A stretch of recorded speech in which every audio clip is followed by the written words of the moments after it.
Bonjour à tous, on se retrouve pour une nouvelle vidéo. Aujourd'hui, on est là pour le deuxième match de cette deuxième semaine de la Grande Arène. Alors, ouais, donc là, c'est le match de Noël, donc celui de samedi, si je ne m'abuse. Donc ouais, avec les fêtes, j'ai pas dédaigné record en live, j'ai préféré attendre, histoire de, voilà, d'être tranquille, d'avoir digéré les fêtes, si je puis dire, pardon. Et du coup, voilà, là, on est tranquille, on est au calme pour pouvoir se faire les petits commentaires et tout ce qui va bien. Donc, ça devrait vous plaire qu'on soit au calme, ce sera pas le bordel comme ça. Alors, pour ce qui était de mon adversaire, j'affrontais un adversaire qui avait 2 GL, SLK RJML, c'est très classique. Moi, j'avais l'ulti, pas lui. Donc, cet adversaire m'a fait une full def. Donc là, voilà, une Motma, une CLS, une GG.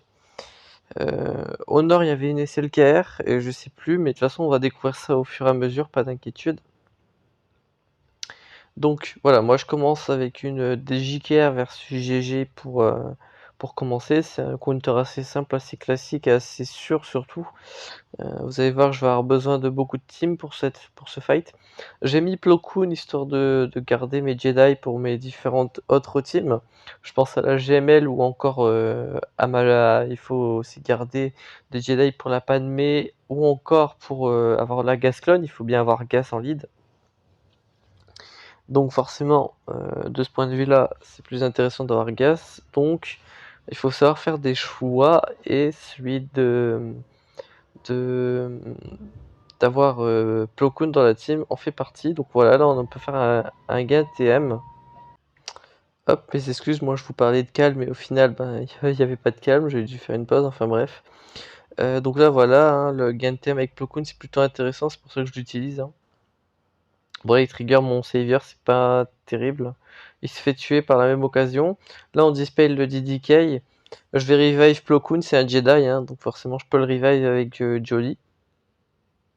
Malheureusement, ça retue un perso derrière, ce qui trigger Grievous, mais visiblement ça change pas grand chose puisqu'il fait ça SP2. Pareil, il le refait encore une fois, donc ça j'étais plutôt content.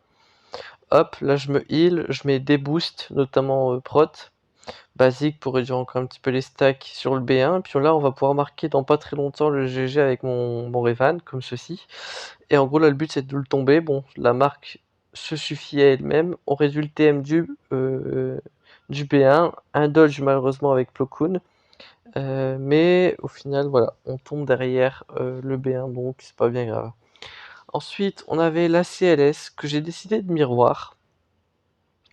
J'ai décidé de la miroir parce que j'avais de meilleurs modes. D'ailleurs je vais même vérifier sur Han Solo histoire d'être sûr. Mais je vais vérifier et je vais me rendre compte vraiment que le Han Solo je l'outspeed de quelque chose comme 60. Ce qui est vraiment pas dégueulasse, hein, 62 speed en plus, c'est clair que c'est assez efficace. Donc voilà, moi je me suis dit tiens je vais tenter un counter CLS parce que j'ai l'avantage de la speed, ce qui me permet de faire l'opening sur Chewbacca et espérer que lui ne fasse pas le même opening. Donc voilà, moi je fais l'opening sur Chewbacca, lui il le fait sur ses 3 PO. À ce moment-là je me dis bah c'est bon, c'est pas mal, c'est ce qu'il faut. Donc derrière je tombe le Chewbacca, j'étais plutôt content. Hop. Malheureusement je me fais stun Chewpio et je me le fais tuer presque. Hop, je perds le C3PO d'ailleurs. Hop. Tac. Là, je fais une capacité qui peut pas esquiver, mais qui peut aussi stun par la même occasion. Ce qui voilà, permet de tuer justement le Han Solo. Donc là, je me dis qu'il y a peut-être encore de l'espoir. Donc je dispel les bonus de trad qui me manquent cruellement à ce moment de la partie d'ailleurs. Mais malheureusement, ça ne va pas suffire puisque là, ils vont pouvoir dans un premier temps me tuer Chewbacca. Hop, là les contre-attaques vont faire mal. Hop, je réduis le TM de Chupio, je me dis peut-être sur un coup de tête ça peut le faire. Hop, il y a des contre-attaques, je suis plutôt rassuré.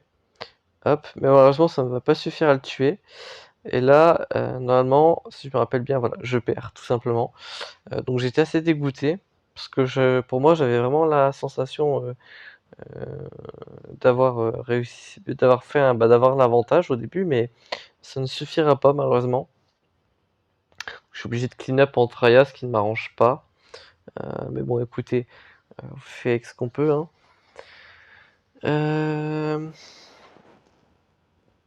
Là, je me suis dit Traya pour clean up, c'est pas mal dans le sens où le Chupio va faire beaucoup d'assists, ce qui fait que il va perdre beaucoup de santé et de prot, ce qui s'est passé d'ailleurs.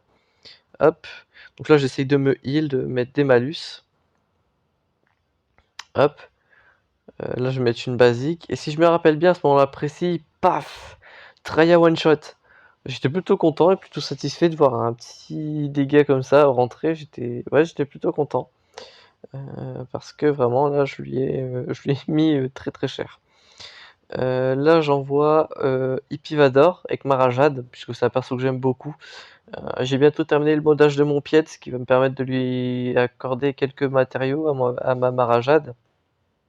Enfin bref, donc là je commence avec un opening avec là-haut, je me dis qu'il n'y aura pas besoin euh, de laisser Big jouer puisque je vais pouvoir le tuer, donc je lui refais même une AOE derrière en me disant que ça passera, sauf que en fait j'en suis loin du compte. Donc là, je mets la marque sur Hippie, parce qu'il a déjà perdu de la prot, donc je vais pas non plus risquer d'en perdre ailleurs, donc je lui mets la marque. Hop, le stagger hein, qui fait vraiment plaisir, en plus des stuns, etc.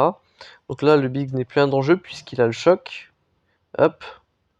Et après, c'est une formalité, donc au final, je perds qu'une bannière. J'ai mis les chocs. Enfin bref, Marajade est vraiment très très puissant. Le choc, le faux pas, tout ce qu'elle inflige est vraiment très intéressant. Voilà pour ce qui est du Nord. Donc on a une Shakti, une DR et une SLKR. Donc j'envoie une GML pas maxée, donc c'est-à-dire que je mets pas Gas et je mets pas Revan puisqu'ils sont déjà utilisés ou vont être utilisés ailleurs. Mais mine de rien, Holben et Shakti hein, sont de très bons persos. Shakti est une très grosse healeuse et Holben est vraiment un très gros perso pour entraver, notamment avec une AB block. Donc le but ici c'est de toujours mettre le plus d'AB block sur les ennemis. Notamment Hux, le soldat cité et Selker, les autres ont assez peu d'importance. Quoique ici l'officier peut être intéressant à debuff. Voilà, les AB blocs hein, qui sont vraiment vraiment les bienvenus. On augmente la maîtrise de JKL à 3, puisque ça va être lui notre main damage dealer, donc on va vraiment essayer de lui passer sa maîtrise à fond. On utilise un max de capacité de lead pour booster l'ulti. Et puis ça fait beaucoup de dégâts d'ailleurs, donc voilà. Le heal de Shakti pour mettre pour heal tout simplement, donc ça c'est cool. Le blind vraiment pas mal hein, évidemment parce que ben blind ça vous permet d'éviter la prochaine attaque. On tue vraiment le soldat site en premier pour éviter qu'il gagne un tour bonus et qu'il dispelle toute sa team. Ensuite on tue Hux pour éviter les switch TM, les resets de cooldown, ce genre de trucs. Ensuite généralement c'est au tour de Cru de mourir puisqu'il prend la raillerie à ce moment là. Là je mets la B-block avant de passer en ult. Comme ça je suis en plein délai quand je relance, quand je lance ulti. Là je tue Cru. Hop, là je mets la prévoyance. Je passe en ult pour reset les cooldowns à 0. Hop, et pour réduire ceux de tous les alliés à 0 également. Là je lance le heal en théorie. Ah non même pas, je mets la raillerie. Là je mets la B-block avec JML. JKL j'ai balancé la répulsion qui fait 3 lignes de dégâts sur les GL. Et là voilà, il me restera plus qu'à achever le TSLKR. Donc au final voilà, je fais 65 bannières, c'est très propre pour un miroir de GL, enfin pour un combat de GL, donc voilà. Là j'envoie mon SLKR solo contre la DR, parce que ça marche très bien et puis c'est vraiment très bah, ça coûte pas cher quoi, ça me permet de faire une team crue à côté d'ailleurs, donc vraiment très intéressant. Donc là je défonce le soldat acide, je one shot le HK, ce qui est vraiment cool. Je tue la BSF pour ne plus avoir la méditation de combat corrompue. Je vais faire un POG sur Malak, ah non, sur DR, ça me le one shot, ok c'est une bonne décision. Et puis là il ne reste plus qu'à tomber le Malak dont je suis immunisé au drain, ce qui fait que je ne perds pas de vie, etc. Donc là j'ai affronté la Shakti, contre laquelle je vais envoyer Gas. Et à ce moment-là, je me suis dit qu'en fait j'aurais dû envoyer ma CLS ici, ma Gas contre l'ADR, et j'aurais dû envoyer SLKR euh, contre CLS. Mais au final, voilà, j'ai pris une mauvaise décision à ce moment-là, et voilà, mais bon, c'est pas bien grave, j'ai envie de vous dire. Hop. Donc là, j'ai focus Shakti, mais il faut focus 5 en réalité, c'est plus intéressant.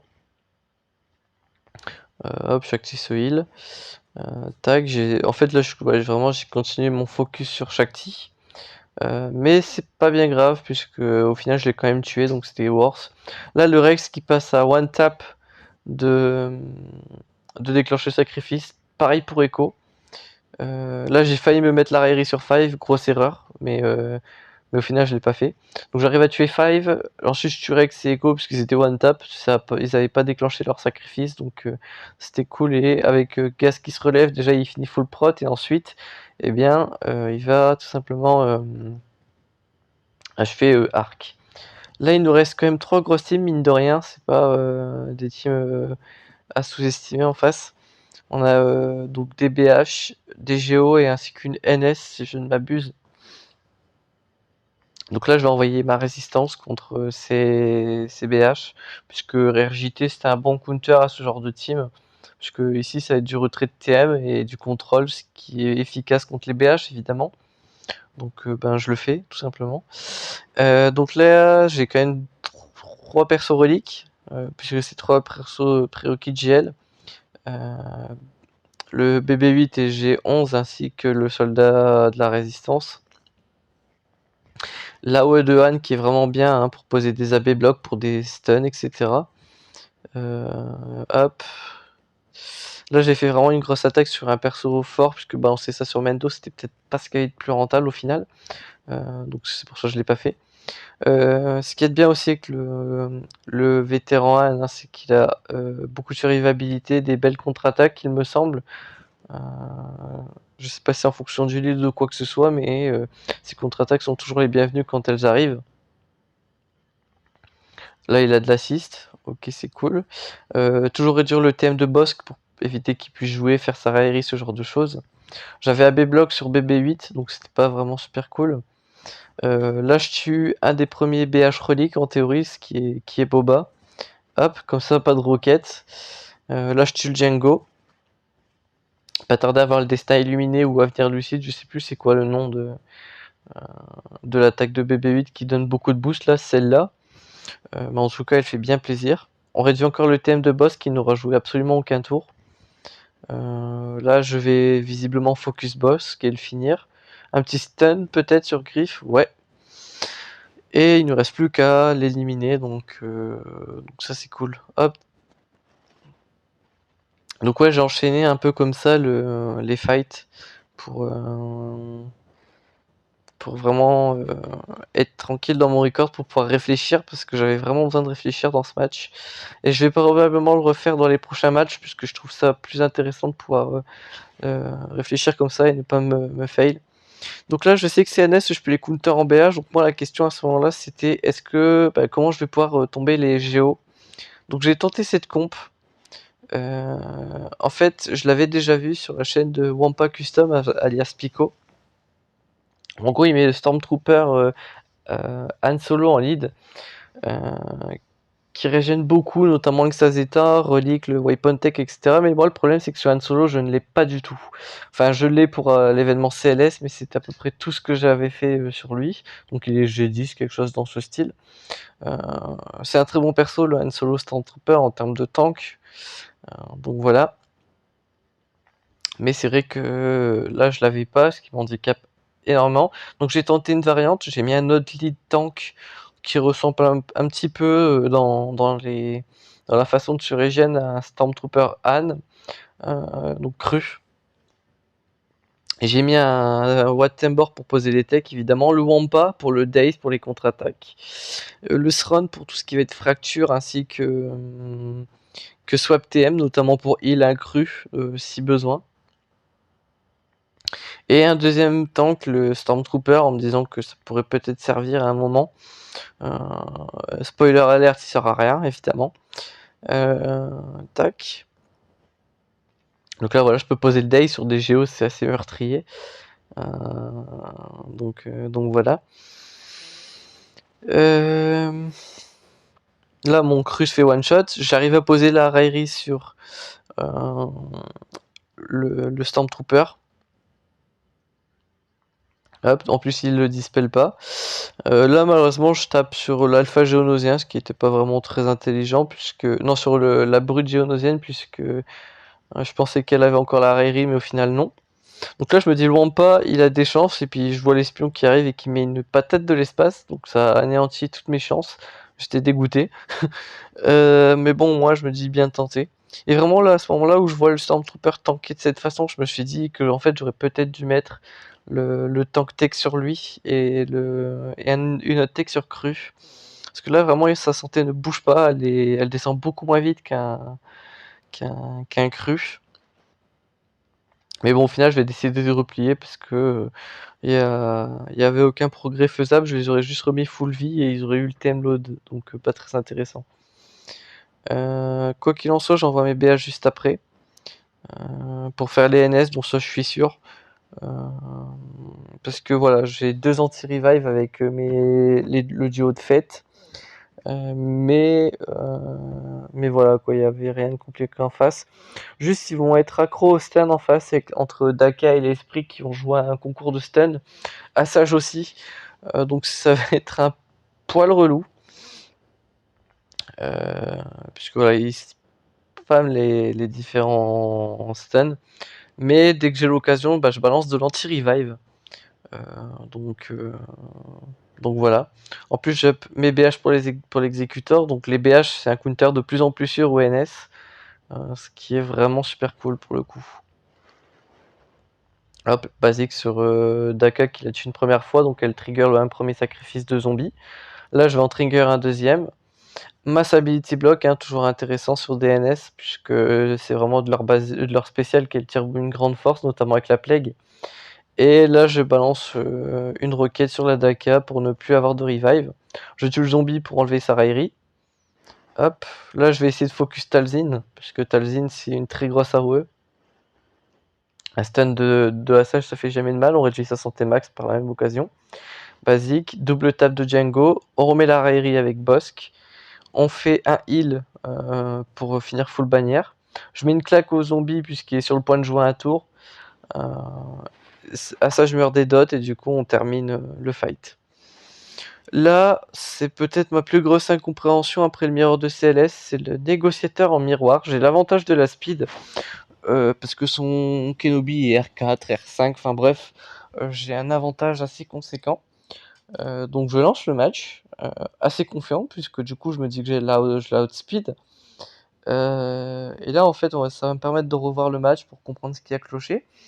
Donc là voilà, moi j'ai l'avantage de la speed en théorie, donc là je mets une basique sur le Umbarien, ensuite je lui mets malus, donc voilà, il prend sa raillerie, en fait avec l'immunité aux améliorations il peut pas.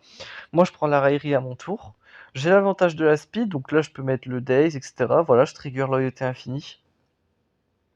Voilà, il met sa loyauté infinie, c'était prévu, c'était calculé pour. Hop, je fais le fight. Tac. Voilà, je vais mettre une petite attaque sur l'Umbarien juste après, normalement, pour trigger Anakin sous le Daze, ce qui me permet justement de lui faire gaspiller son tour bonus. Hop. Donc là, voilà, je tue son temps de molosse, c'est impeccable. Hop, il prend le relais, il invoque un Plo Koon. Hop, donc là, j'ai justement l'opening sur Anakin. Donc là, tranquillou, j'ai largement l'avantage. Mais la loyauté infinie sur mes persos, hein, comme ça, j'ai pas de perte. Oh, je lui dispelle énormément de choses. Tac, tac, tac. Lui, il me met une AOE, c'est normal, hein, vu qu'il a fait la loyauté infinie en début. Donc forcément, il fait l'AOE en deuxième. Hop. Donc là, normalement, je vais pouvoir tomber le Anakin, en théorie. Tac. Donc là, vraiment, il m'envoie pas des vaisseaux incroyables. Je peux tuer son Anakin, et à partir de là, le match va m'échapper. Je sais pas pourquoi. Je vais essayer de comprendre, parce que là, ça m'a vraiment complètement échappé. Tac. Ouais, c'est l'AOE, en fait. C'est l'AOE du Umbarien qui m'a mis dedans. En fait, vu que mon Anakin n'avait plus la loyauté infinie, l'AOE du Umbarien était dévastatrice. Ce qui fait que j'ai perdu Anakin, et Anakin c'est vraiment le pilier de votre team. Si vous le perdez, ça peut très vite mal tourner. Ok, donc c'est vraiment ça qui m'a complètement mis dedans. Ce qui fait que je vais faire des bannières assez dégueulasses, puisque je vais quand même gagner le combat. Mais là, vraiment, j'ai perdu un Plo Koon, j'ai perdu Anakin. J'ai perdu des bannières sur tout le monde. J'ai plus de moyens de régène puisque Plo Koon est déjà sorti, donc il n'y a plus de renfort. Là, la Ahsoka, elle se fait un petit peu démolir. Elle se fait même tuer. À ce moment-là, j'ai commencé à paniquer parce que je me demandais vraiment si j'allais pouvoir win ce fight. Je me reprends encore une grosse AOE du Umbarien. Là, j'ai réussi à forcer Ahsoka à sortir son Dispel. Là, je sors l'immunité au crit. J'ai vraiment besoin d'exploiter un peu tout ce que j'ai à disposition. Là, il est pas en infériorité, mais en supériorité numérique. Donc là, il va falloir vraiment que je trouve une solution. Je peux sortir l'ulti de mon vaisseau amiral, ce qui me permet de tomber son Ahsoka. Là, je dispel le Umbarien, je lui mets des dégâts, il meurt dès des taux juste après, en théorie. Ah non, il y avait la loyauté infinie, my bad. Mais là, je trigger justement sa loyauté infinie, parfait. Hop. Là, j'essaye de défendre, de défoncer les autres. Je mets la raillerie sur le Don Molos, puisque je suis très bien en vie dessus, même s'il peut me tuer mon BTL. Hop, je déclenche loyauté infinie chez Rex. Je mets ma propre loyauté infinie pour sauver mon Umbarien, parce que j'ai vraiment besoin qu'il reste en vie à ce stade de la game. Hop, lui il me met l'ulti. Vraiment pas bienvenu à ce moment-là de la game. Mais bon, le Don Molos peut l'encaisser, donc ça c'est cool. Là, je vais pouvoir tuer son Umbarien dans pas très longtemps avec une basique du Nego.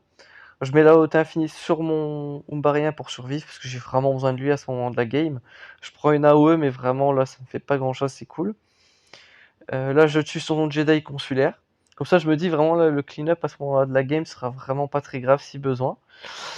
Et heureusement pour moi, je peux tuer son Rex, mais à 1 minute de la fin avec 59 bannières, ce qui est immonde, même dans l'ancienne version de la GAC. Dans la nouvelle, je vous en parle même pas. Mais bon, l'honneur est sauf, je l'ai one-shot. Ensuite, j'envoie le Finalizer contre sa team Empire. Le Finalizer, c'est pas un counter qui est viable. Enfin, c'est viable, mais c'est pas sûr à 100% que ça marche. Donc, un de mes risques et périls. Mais bon, c'est sans compter sur la RNG, évidemment. Donc là, hop, il miss. Donc, il gagne du TM sur son vaisseau amiral. Donc là, je me dis, je vais faire la mass assist. Hop, il remise. Et en plus, elle le tue même pas. À ce moment-là, j'étais en mode, bon, ça va commencer à me saouler. Il me dispel mes boosts, ce qui est vraiment pas terrible. Il prend la raillerie, donc je peux plus viser le Umbarien. Pas le Umbarien, mais le TIE. Hop, il a son renfort beaucoup plus vite que moi. Tac. D'ailleurs, je décide de le sortir parce que je sais très bien que ce match va être très très compliqué. Donc j'ai besoin de maximum de dégâts et j'ai besoin qu'ils répartissent leurs dégâts en face. Je perds déjà la navette, ce qui est dramatique. Mais au moins je tue son bombardier, donc lui il perd son tank. Je vais stun le vaisseau de Vador, c'est vraiment important ce stade de la game. Mais j'arrive là, mon silencer est presque pas boost, donc très compliqué de défoncer Vador. Mais là ça va, j'arrive à le tuer. Je mets la capacité ultime du vaisseau amiral puisqu'elle peut pas être esquivée, donc pour un vaisseau, un TIE, c'est parfait. J'arrive enfin à le tuer. J'enlève la prévoyance sur le cimetière. Mais là, il invoque le vaisseau relou qui est le bombardier B-28, le vaisseau du Marauder Sith. Il me tue mon deuxième silencer, mais pas mon silencer, mais mon deuxième TIE. Ce qui est pas si grave en soi, parce qu'il avait, je l'ai mis dans le combat justement pour ça. Malheureusement, il y a le Day sur mon silencer, du coup, j'envoie l'AOE. Il m'envoie l'ulti sur le silencer, donc mon silencer meurt. Là, il me sort encore ses renforts. Hein. Hop. Là, j'arrive à subsister comme je peux. Hop. Donc là, je peux vraiment invoquer mon vaisseau. Je me dis vraiment que je vais peut-être avoir une petite chance d'au moins tuer son bombardier. Malheureusement, il heal énormément. Il me remet ses bombes à concussion. Hop. Je mets l'AOE pour faire des dégâts. Je mets l'AOE pour régénérer mon TIE. Hop. Il me sort encore un renfort. Donc là, mes espoirs s'envolent. Et je sais qu'il va pas tarder à me tuer. Donc je balance l'ulti parce que je sais que ça fait mal. Ça peut pas être esquivé, ce genre de choses. Hop. Là, j'arrive enfin à tuer son B-28 et je sais que le clean-up sera très très simple. Et là, il me balance l'ulti, donc c'est pas cool de sa part, mais bon. Donc je fais quand même 5 kills, pas dégueu. Et il me reste les rebelles à lui envoyer dans la tête pour clean up. J'envoie une grosse flotte, comme ça on est sûr de pas sous-estimer. Et vous allez voir que ça va passer très vite, hein. Le Gauntlet et le Fauchon, c'est pas non plus des très gros vaisseaux. Et en face, la vaisseau amiral, voilà, c'est pas non plus une bête d'offense. C'est spécial, c'est pas des ultis, quoi. Donc forcément, il fait pas tant de dégâts. Donc là, voilà, j'envoie tout. Je prie pour des assists. Et encore une fois, je suis pas chanceux sur les assists avec le Bistan. Voilà, pas eu beaucoup de chance avec le Finalizer. J'ai pris beaucoup de dodge dans la tête. Mais bon, c'est le risque, écoutez. En tout cas, voilà, mon adversaire n'a pas joué, donc au final, les fails n'ont pas d'importance, mais bon, voilà quoi. Enfin bref, j'espère que ce match vous aura plu. On se retrouve très bientôt pour de prochaines vidéos. D'ici là, portez-vous bien.